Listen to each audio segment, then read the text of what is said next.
Hi, I've chosen this David Walliams book for you. It's called The First Hippo on the Moon.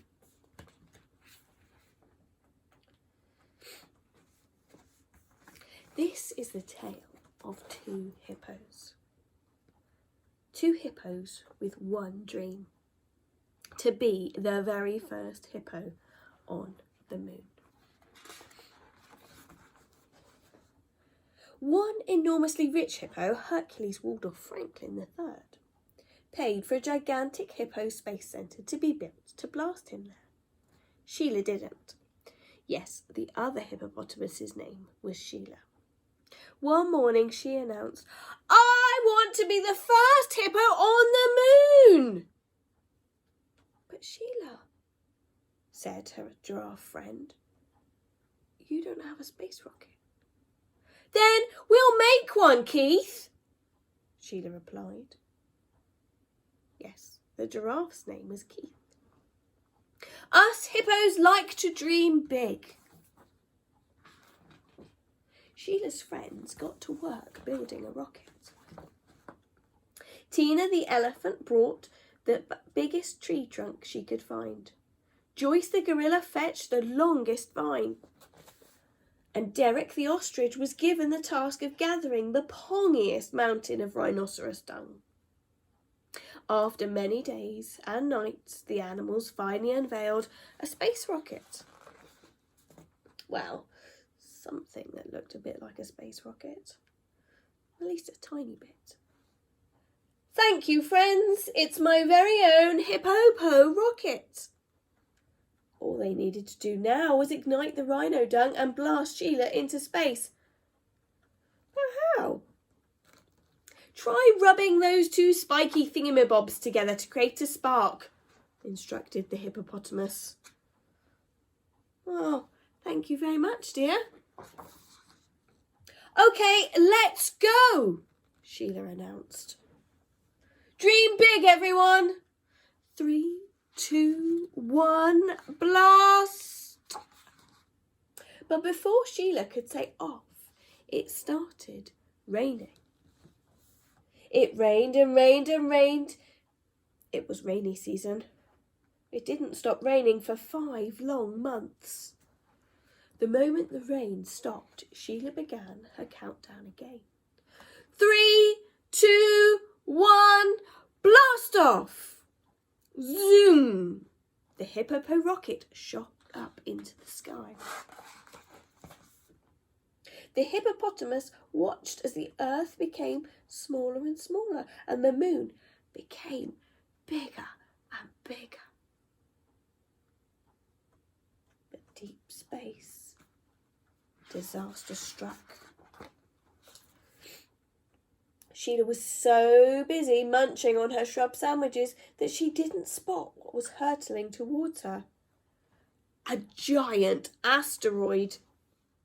The Hippo rocket smashed into hundreds of pieces, sending the shocked hippopotamus spinning wildly through space. She tumbled towards the moon. Boom!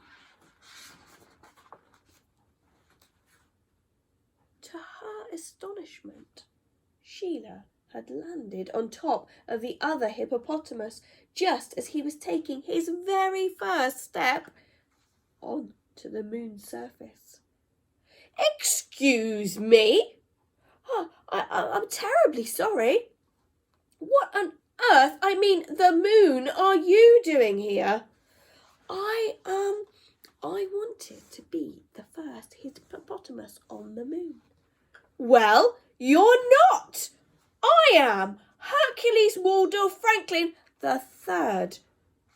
Remember that name, the name of the very first hippopotamus on the moon."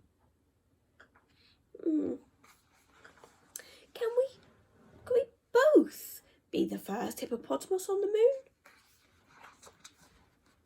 "No. Just look at you. Call yourself a hippopostronauts? You don't even have a hippo spacesuit or a hippo buggy. Get back in the hippo rocket and buzz off now." As the engines roared, Hercules Waldorf Franklin III bounded towards it. "Stop!" That's my rocket! Oops. Sorry. Blast off. Seconds later, Sheila realised that she didn't have a clue how the Hippo rocket worked. Roar! Entering the Earth's atmosphere, the Hippo rocket soon began burning up.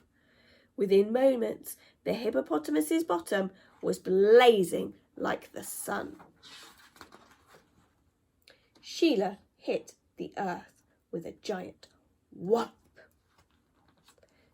She lay motionless on the ground, her bountiful bottom sizzling like a sausage. Sheila, wake up. Oh, it's sad, isn't it? Tragic, dear. But she wouldn't wake up. This was the saddest day the jungle had ever seen. Then out of the silence came a sound.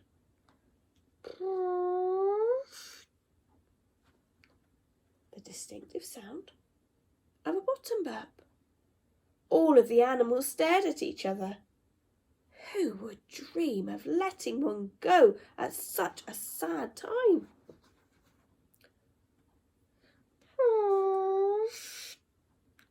Another one, longer and louder than the first. It was Sheila. What's that awful smell? The hippo tramp was so thunderous she woke herself up. Oh, it's made my eyes water. Now Sheila was famous all over the world as the very first hippopotamus on the moon.